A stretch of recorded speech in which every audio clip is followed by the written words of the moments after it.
Hello, good morning po. Papunta po tayo ngayon ng Los Baños. Ano po? Bibili po tayo ngayon ng buko pie. Titigim po tayo ng masarap na buko pie ng Los Baños. Video ko po ulit pag malapit na po ako doon para makita nyo yung daan papuntang Los Baños. Ano po? Salamat po.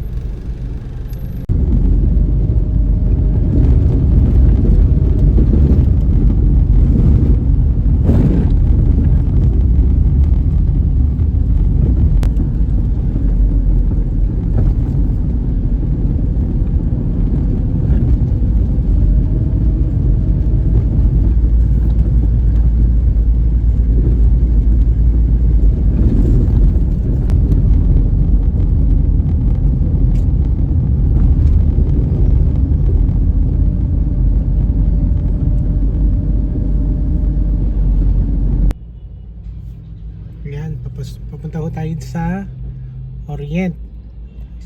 The original buko pie. Pasok ko tayo.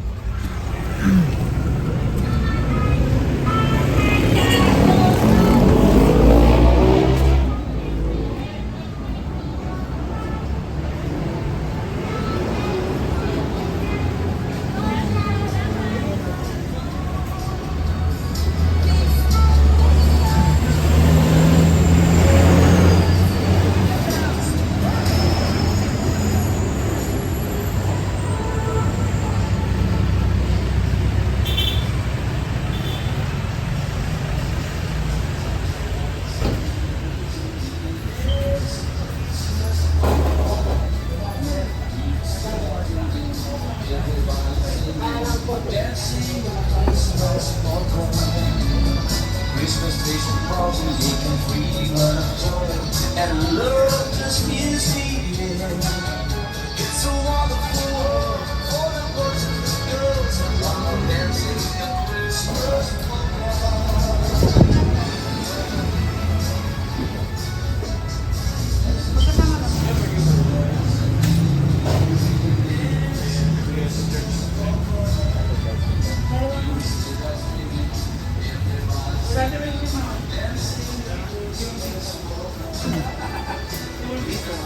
Tala.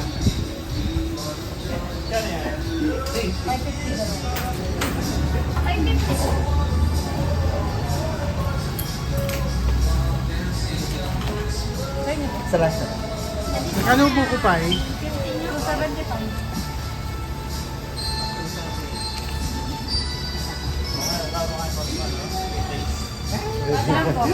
Isa lang po. Pwede yung pa-slice.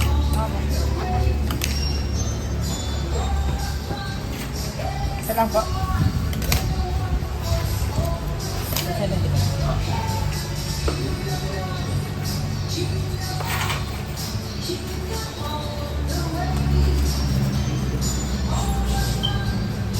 Ito ba yan? Luto pa po?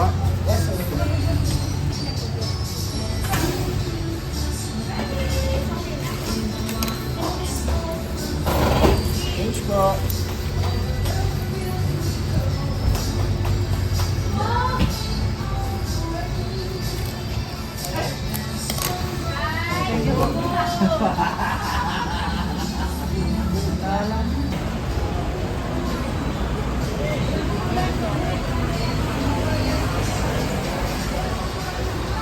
Nabili na tayo.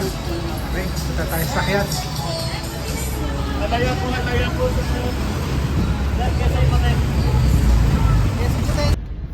Hi, good afternoon. Katulad po na sinabi ko, papunta po tayo ng Los Baños. Ngayon po, dumana po tayo sa The Orient Buko Pie Bake Shop. Ito po yung the original. Ito po siya. Orient, the original Buko Pie. Yan po. Siguro, yung mga nagsulputan ng mga ibang Buko Pie, dito ho nang galing yung inspiration nila. Siguro pati lasa, siguro ito yung benchmark nila. May iba siguro mga nagdagdag ng ingredients para mas mapasarap daw or kung ano man. Hindi pa ho natin malalaman yun. Pero pag pumunta ako ng Los Baños, ito ho isa sa pinakasikat na buko pie. So kaya ko tayo bumili nito para ma-compare po natin to doon sa kinain ko po nung last week. Yung kinain ko po yan last week, kung hindi nyo po napapanood, ilalagay ko sa comment section yung link para mapanood nyo po. So ito, tikman po natin yung buko pie po nila, ano ho? Okay, may tissue yung kasama. Tapos pina-slice ko to kanina. Okay, medyo hindi lang sagad yung slice. Medyo hindi lang sagad, pero okay lang. Okay, anong pinagkaiba niya doon sa nakaraang buko pie? So ito po, sunod po tayo. Makita nyo po, yan, napakarami pong buko. Yan po, sobrang dami niyang buko. Mas kukunti yung sabaw niya. Tikman po natin yung lasa. Ngayon, ito nga po pala, hindi po siya ganun katigas. May tigas po siya pero manipis lang, hindi katulad ng yung ibang sinasabi ko sa inyo na masyadong makapal. Ang isang box po nito ay 275. Meron po siyang 8 slice. Kung tutusin po natin, mas di hamak na mura po ito kaysa dun po sa nabili ko nung nakaraan. Siguro po dahil siguro sa pwesto medyo mahal po yung inuupahan nila doon. Hindi rin ganun karami yung nabili kasi nga nasa loob ng expressway. Ito kasi nasa pwesto mismo nila sa Los Baños at dinadayo talaga to ng mga tao. Kanina hindi pa nga mahaba yung pila pero may araw talaga na sobrang haba ng pila nito at kailangan pong mag-intay ng luto. So ngayon titikman natin kasi ang naaalala ko lang dito nung araw ay matamis to. Pag nagsuswimming kasi kami sa Pasol, isa to sa binibili namin merienda ng mga tiyahin ko. Si tatay ko bumibili nito papunta sa Pansol. Papunta Los Baños, I mean. Pag kayo nasa Pansol, nagsuswimming yan. Yan siya. Yan po ang Orient, the original buko pie. Ito daw ang original na buko pie dito sa Los Baños. So, tikman natin, no? Kagat muna tayo na isa.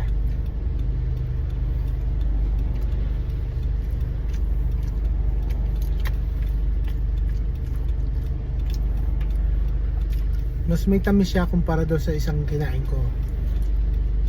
Yung buko malambot, pero katulad ng isa makakagat mo rin, alam mo na may buko. O konti yung cream nito pero lasang-lasa mo talaga yung buko. Sabi nga nila pag buko pie dapat maraming buko. So ito buko talaga yan. Marami sa talagang buko. Parehas silang masarap. Yung kinain ko isa at saka ito parehas. Nasa panlasa nyo na lang kung alin yung mas gusto nyo. Hindi ito lasang butter, yung isa lasang butter. Tingin ko para mas marami tong gatas at saka egg kaysa doon sa isa, or baka egg mas marami to. Pero yung tamis, may tamis to ng konti kumpara doon, pero hindi naman siya overpowering yung tamis niya. Pero kung sa sarap, masarap din po siya. Wala lang po silang ube buko pie kaya hindi ho ako nakabili. Pero ito po, ito talaga specialty nila, yung Orient buko pie. Masarap po ito. Considering yung presyo niya ay 275 isang box, 8 piraso o 8 slice. Yan. Mas po siya, mas affordable kaysa doon sa isa. Siguro nga dahil sa pwesto, dahil syempre mahal ang pwesto doon, kaya siguro mas mahal yung isa kaysa dito. Pero kung tutuusin mo po siya 80, kung meron siyang 8 slice, 8 times 80, lalabas po siya 640 ang isang box. Siguro nagdagdag ng konting price dahil syempre sa slice siguro mga 600 siguro isang box nun. Pero ang puhunan nun malamang mas mura pa, gawa na syempre masweldo ng tao, bayad sa pwesto kasi medyo mahal yung pwesto doon. Tapos yung volume, marami po ito. Alam ko ito yung umubos po ito ng thousands, kung hindi po 100,000 po everyday, lalo na kapag peak season. Ngayon ay weekdays po kaya hindi siya masyadong mapila. Pero kung ito dadating ng weekends, tapos summer excuse me, maraming po itong pila. Mahaba po ang pila nito. At kailangan mo maghintay sa luto kasi nga nagkakaubusan. So ito po ulit siya, Yan po, nakagatan ko na po yan. Yan po, puro buko po. Kagat po ulit tayo ng isa. No ho. Ito po.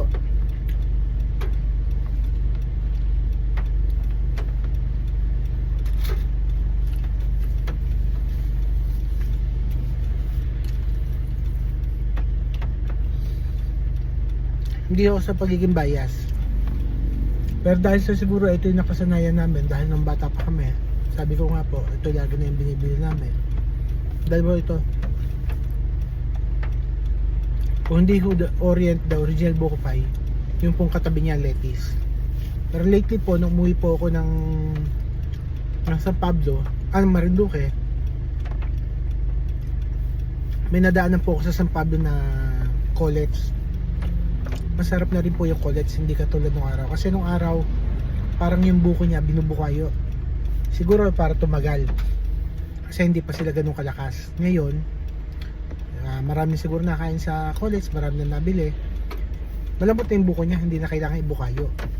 Mas masarap na siya ngayon. Hindi na siya nagpapahuli sa lasa ng mga the original tsaka ng lettuce. Kahit doon sa binili kong Sheppy, hindi rin sila nagpapanglayo. Ang pwesto na lang po, yung presyo na lang po ang binabasihan natin. Sa pwesto o dami ng store, syempre marami po yung yung college po. Kasi commercialized po talaga siya. And then yung buko pie, alam ko yung the original na buko pie, meron po siya sa may bandang Lumil, packet po ng Tagaytay. Pag sa Tarosa po kayo dumaan.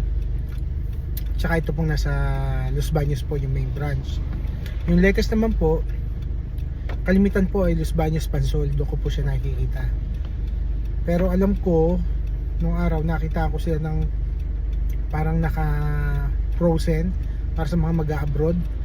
Doon, yun po, sa Lecas po ako nakakita noon. Yung mga gusto magdala sa ibang bansa, yun po, naka vacuum seal po siya, tapos frozen. Sa lasa, hindi ko sila nagpapanglayo, talagang presyo na lang po ang pag-uusapan, or conforme po sa taste bud nyo po. Sa akin po, lahat sila masarap, may kanya-kanya lang kung katangian, o may kanya-kanya silang sarap. Sa Sheppy, dahil wala pa ako natitikman sa iba na ube buko pie, lamang sa akin si ube buko pie kasi mahilig nga po ako sa ube, at masarap po talaga yung ube buko pie po nila. Sa buko pie po, siguro lamang ng konti si Orient, si the original, kasi affordable siya at saka maraming buko. Si Sheppy po, marami rin naman siyang buko, pero para sa akin parang mas punong-puno ng buko tong the original. At saka yung po yung tamis, kay Sheppy naman po ako kasi hindi ako masyado mahilig sa sobrang tamis. Babawasan ko kami sa sugar. Itong Orient medyo may tamis po to, pero hindi naman overpowering yung sweetness niya. Masarap din po, masarap po siya. Nasa panlasa nyo na lang po, at saka kung saan ho kayo malapit kung gusto nyo kumain ng buko pie. Syempre kung ikaw nasa may bandang SLEX na at gusto mong kumain ng buko pie, dako na lang kay Shell, sa may makalagpas lang naman ng plaza yun makabili ka ng buko pie. Or si Koy Collets, marami siyang tindahan, makakahanap ka nun. Pero kung gusto mo syempre matikman yung sinasabi nga nilang original, yung kumbaga yung benchmark, o doon nila yung ginagaya o hinahalin tulad yung produkto nila, kay original ka, punta ka lang sa Los Baños o Lumil. Tapos yung bandang Tagaytay, marami na rin ho doon nagsusulputan ng mga bagong buko pie. Kalimitan po yon, nakatingin po ako, medyo may tamis po yon kumpara dito sa mga to. Pero masarap din po sila. Sabi ko nga sa inyo, conforme sa panlasa nyo, lahat ho ng buko pie ay masasarap po. Hindi ko naman sasiraan yung iba, meron lang talaga na iba na mas kukunti ang buko, mas marami yung sabaw. Pero dito po sa mga binanggit ko po, tong lettuce, tong collets, tong Orient, then si Sheppy, tapos yung Cecil's ba yun? Yung sa may Patagitay, yan, masasarap po buko pie po nila. Lahat po yan ay masarap. Nasa location na lang po kung saan kayo malapit, at saka syempre sa budget. Mas affordable, tapos halos same din ang lasa, di daw ka na sa affordable. Nasa sa inyo na po yun. Pero pa sa akin po, bilang nagko-compare, pasado po sa akin si Orient. Masarap po talaga siya. Daring hindi lang sa akin pasado kasi napakarami talagang bumibili sa kanya. Marami pa nga po dyan yung mga nagre-resell. Pupunta doon, tapos di-deliver sa mga bahay-bahay, shipping fee lang babayaran. Kasi nga po, mura si Orient. 275 lang ang isang box. Masarap na, mag-enjoy ka. Ngayon, kay Chef Pika, yun ang malapit sa pwesto, hindi naman sayang yung 80 pesos mo sa isang slice. Masarap po siya. Masarap po talaga siya. Masarap po yung buko pie po nila. Masarap din po talaga yung ube buko pie nila. Na po. So, balik tayo next week. Ibang pagkain naman yung ating i-vlog. Total, malapit na rin naman ako sa Victoria Laguna, nasikat sa Itik. Subukan kong mag-lunch doon kasi hindi pa naman ako nagla-lunch. Mag-lunch tayo ng adobo at kalderetang Itik. No? Silipin natin yan sa, kung hindi bukas sa Makalawa. Pa-vlog po natin yun.